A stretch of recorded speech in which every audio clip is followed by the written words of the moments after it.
एक बार भरी सभा में भगवान शिव का दक्ष प्रजापति ने अपमान कर दिया। भगवान शंकर तो बड़े अच्छे हैं। कर्पूर गौरम करुणावतारम संसार सारम भुजगेन्द्रहारम सदा वसंतम हृदयारविंदे भवम भवानी सहितम नमामि। शंकर जी कैसे हैं? कर्पूर गौरम, कपूर की तरह गोरे हैं। कपूर कितना सुंदर दिखता है, ऐसे ही स्वरूप शंकर जी का।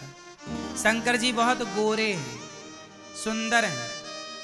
कर्पूर गौरम करुणावतारम, करुणा के अवतार हैं। करुणा कैसी? शंकर जी के जैसी करुणा कहाँ होगी?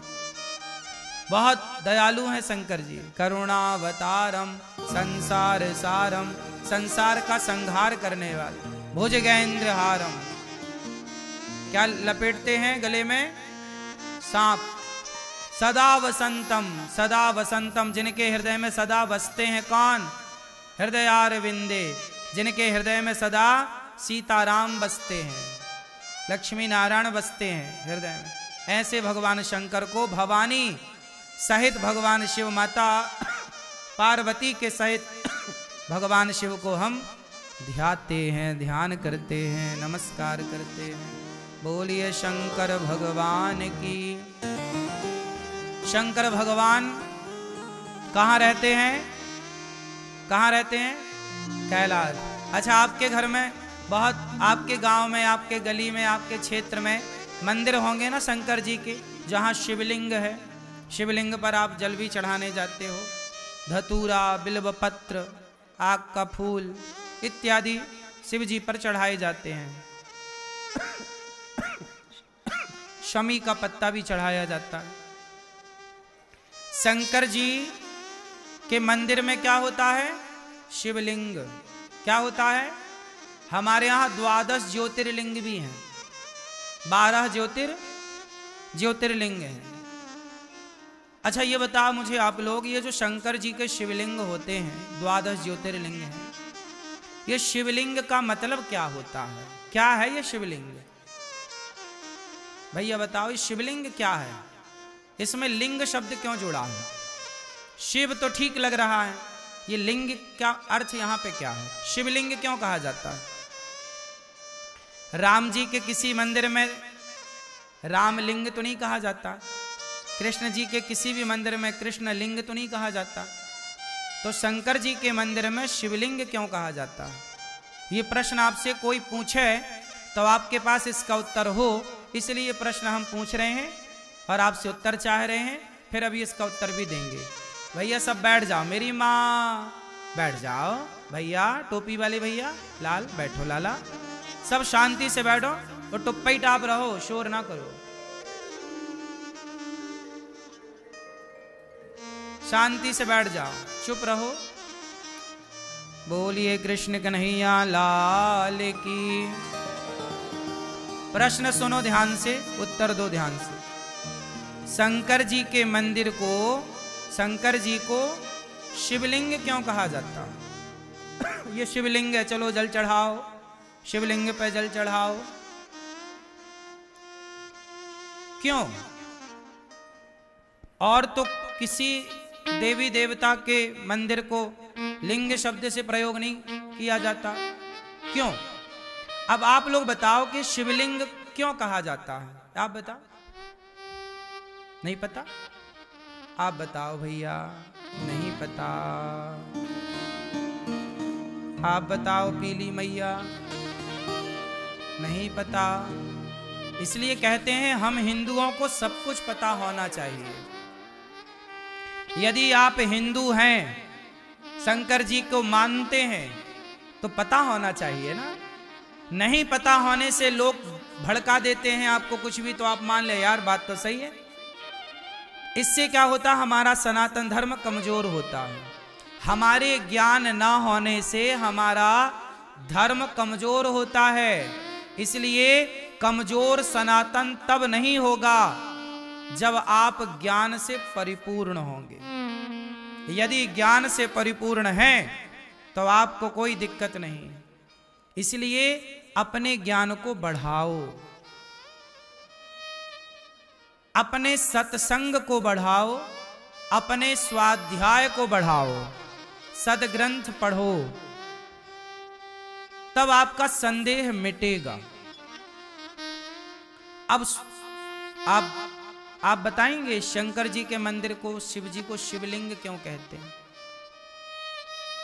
आप बताएंगे? भारत के 99% लोगों को यह बात नहीं पता और कर रहे हैं सब पूजा, सब शंकर जी के मंदिर जा रहे हैं, पर किसी को यह नहीं पता कि शिवलिंग का मतलब क्या है। जबकि विधर्मी लोग तुम्हारा मजाक उड़ाते हैं, यार तुम तो लिंग की पूजा करते हो, कैसे हिंदू हो तुम तो लिंग की पूजा कर रहे हो। विधर्मी लोग मजाक उड़ाते हैं ना तुम्हारा, तुम्हारे पास कोई उत्तर होता नहीं है क्योंकि तुम्हें पता नहीं है, तुमने रिसर्च नहीं की, अपने धर्म को जानना उचित नहीं समझा। मजाक उड़ाते भी हैं लोग तो आप सुन लेते हो क्योंकि आपको उत्तर नहीं पता। उत्तर पता होना चाहिए, आपके बच्चों को भी उत्तर पता होना चाहिए, ताकि हमारे शिव का, हमारे मंदिरों का, हमारे सनातन धर्म का कोई मजाक ना उड़ा सके। क्योंकि हमारे यहाँ मजाक है ही नहीं, हमारे यहाँ तो साइंटिफिक है ना सब चीज, वैज्ञानिक कसौटी पे खरा है सब कुछ। आओ समझते हैं शिवलिंग का गणित, शिवलिंग का विज्ञान। शिव महापुराण के अनुसार शंकर जी जो हैं वह निराकार हैं। शंकर जी कौन है? निराकार। निराकार ओंकार पढ़ा है ना आप लोगों ने। शंकर जी कैसे हैं? निराकार। जब भगवान शिव को निराकार कहा गया, वह एक शक्ति है, एक ज्योति के रूप में है। शंकर जी निराकार हैं, पर शंकर जी के भक्तों ने कहा कि प्रभु आप निराकार हैं, पर हम आपकी उपासना करना चाहते हैं, ध्यान करना चाहते हैं, तो ध्यान करने के लिए कोई तो आकार हो, वरना निराकार है तो ध्यान किसका करेंगे? कहां जाके मन टिकेगा, कहां जाके आंखें टिकेंगी? तो वो निराकार जो है, उस निराकार का कोई आधार तो चाहिए। क्या चाहिए? आधार। तो आधार क्या है? तब भगवान शिव ने कहा कि मैं तो कण कण में व्याप्त हूं, सब जगह हूं, आप किसी को भी आधार मान लीजिए।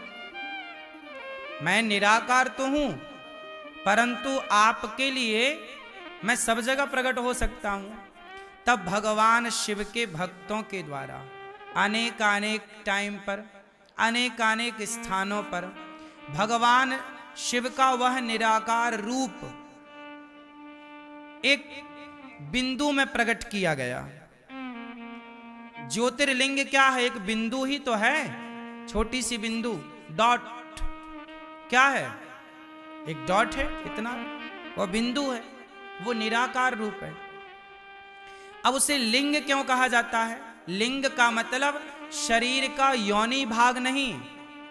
आपने हिंदी में व्याकरण में पढ़ा होगा कितने लिंग होते हैं।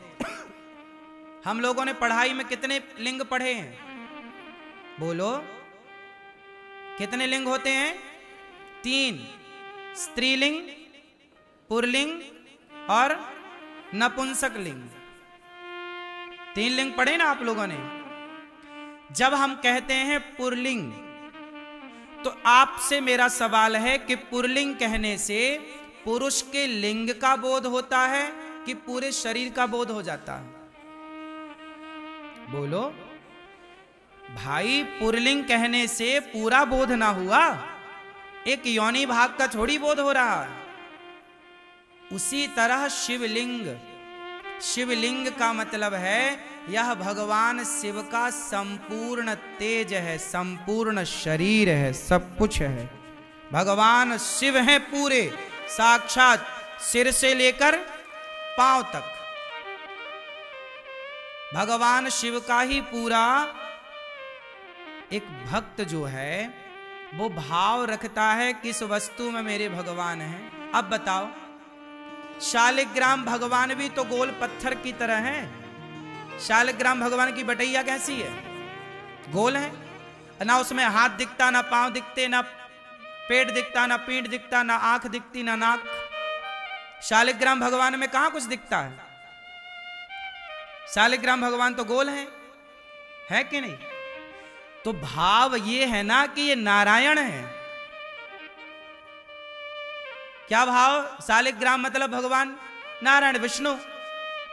तो पूरे शालिग्राम गोल में भाव पूरे विष्णु का है ना।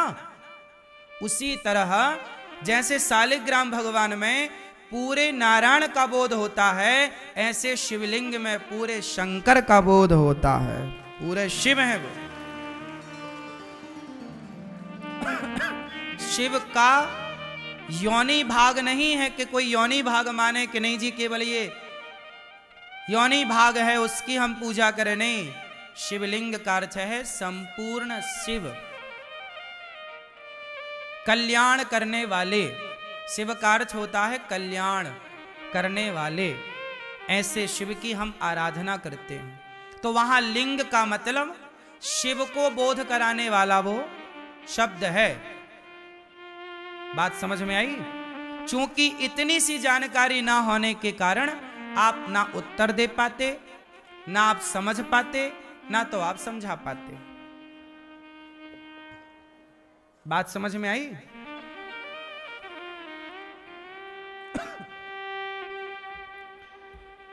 तो भगवान शंकर का एक बार अपमान हुआ।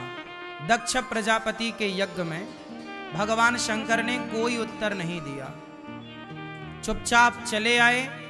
शंकर जी को गालियां दक्ष प्रजापति देते रहे, अपमान करते रहे, पर शंकर जी ने कोई उत्तर नहीं दिया। शंकर जी चुपचाप आए। दक्ष ने यज्ञ किया, शिव के अपमान को और अपमान करने के लिए सबको बुलाया, पर भगवान शंकर को नहीं बुलाया। पर भगवान शंकर ने कोई उत्तर नहीं दिया। माता सती उस यज्ञ में बिना बुलाए गईं और पति भगवान शिव का अपमान देखकर माता सती जलकर भस्म हो गईं और वही सती पार्वती बनी। तब जाकर शंकर पार्वती का विवाह संपन्न हुआ। अच्छा एक बात बताओ, आप में से कितने लोग शिव जी के मंदिर जाते हैं? हाथ उठा के मुझे दर्शन दे सकते हैं।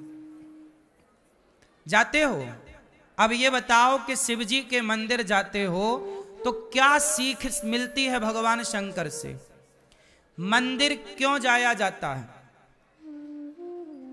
शिव जी के मंदिर हो, राम जी के मंदिर हो, कृष्ण जी के मंदिर हो, दुर्गा जी के मंदिर हो, हनुमान जी के मंदिर हो, क्यों जाते हैं मंदिर? क्यों जाना चाहिए? आप शंकर जी के मंदिर क्यों जाते हो? उत्तर दो।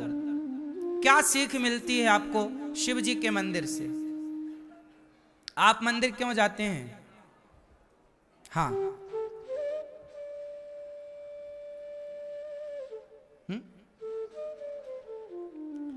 आप मंदिर क्यों जाते हैं? हैं? दर्शन के लिए, ठीक है। आप मंदिर क्यों जाते हो मैया? हाँ, आप मंदिर क्यों जाते हो? हैं? पूजा करने। कोई कह रहा पूजा करने जाते हैं, कोई कह रहा दर्शन करने जाते हैं, कोई कह रहा जल चढ़ाने जाते हैं। आप बताओ, आशीर्वाद लेने ही जाते हो।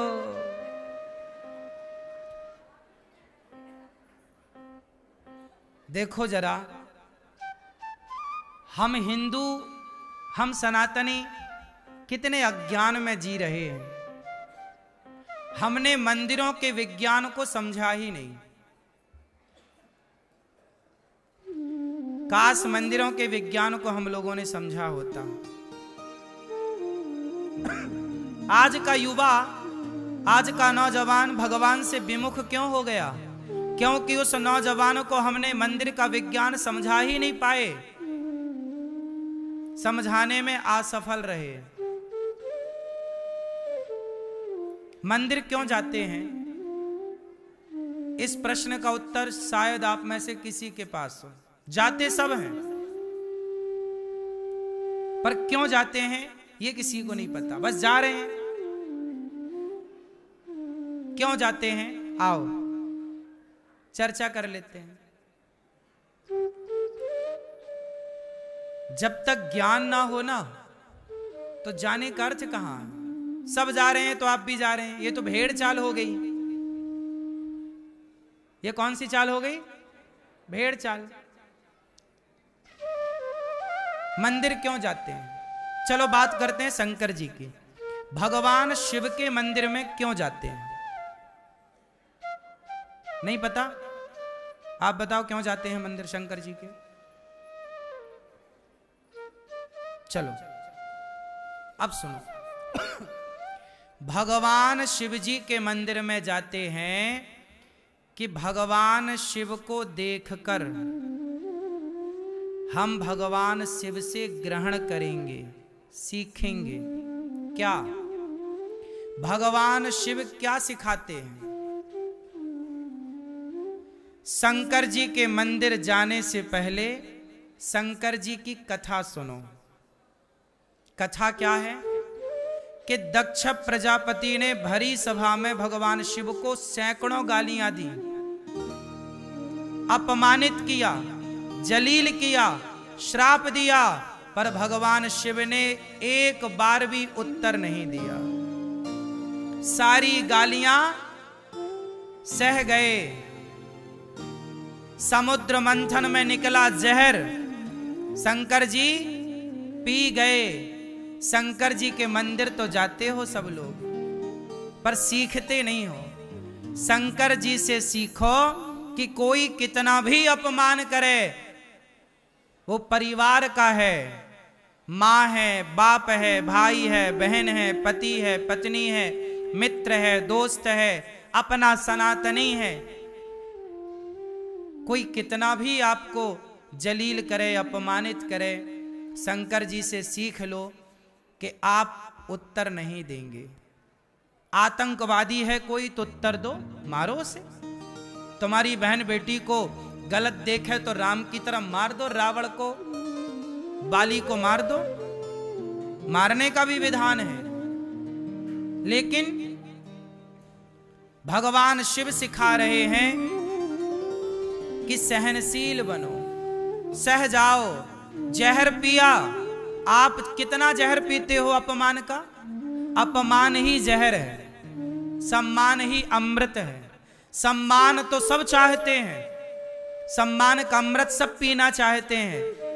सम्मान का अमृत निकला समुद्र मंथन से तो देवता पी गए, और जहर निकला तो शंकर जी को लाकर दे दिया, और जहर निकला तो शंकर जी को दिया। अमृत निकला तो देवताओं ने एक बार नहीं पूछा कि शंकर जी जहर पिया है, थोड़ा अमृत पियोगे क्या? एक घूंट नहीं दिया शंकर जी को अमृत, देवता पूरा पी गए, और जो बचा उसे स्वर्ग में रख लिया। देवताओं ने पिया अमृत तो देवता कहलाए देव, और शंकर जी ने पिया विष तो कहलाए देवाधिदेव महादेव। शंकर जी की कथा है कि अमृत पीने वाला बड़ा नहीं बना, अमृत पीने वाला बड़ा, विष पीने वाला बड़ा बना। तो शंकर जी के मंदिर जाओ तो शंकर जी से सीखो कि जैसे अपमान प्रभु आप सहते हैं, हमें भी समाज के अपमान को सहने की ताकत दो। यदि हम अपमान ना सहेंगे तो भक्ति ना कर पाएंगे। अरे यदि हम आपसे उलझ गए तो भजन कब होगा? इसलिए कभी ना उलझें किसी की बातों पर, सदा भगवान की ओर बढ़ते चलें। यही सीखना है शिव से।